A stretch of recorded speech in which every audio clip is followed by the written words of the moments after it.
کہ ہم نے حدیث مبارکہ کا مفہوم سنا ہے کہ جو شخص چاہتا ہے اس کا قیامت کے دن چہرہ پرنور ہو، روشن چاند کی طرح، تو وہ کلمہ طیبہ کثرت سے ورد کرے.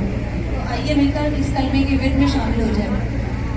حق لا الہ الا اللہ، حق لا الہ الا اللہ، پڑھو لا الہ الا اللہ. یا سرور عالم صلی علی، یا سرور عالم صلی علی، پڑھو لا الہ الا اللہ، پڑھو لا الہ الا اللہ.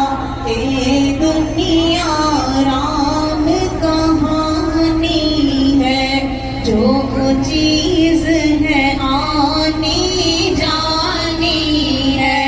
ایک رسم وفا لا فانی ہے، ایک رسم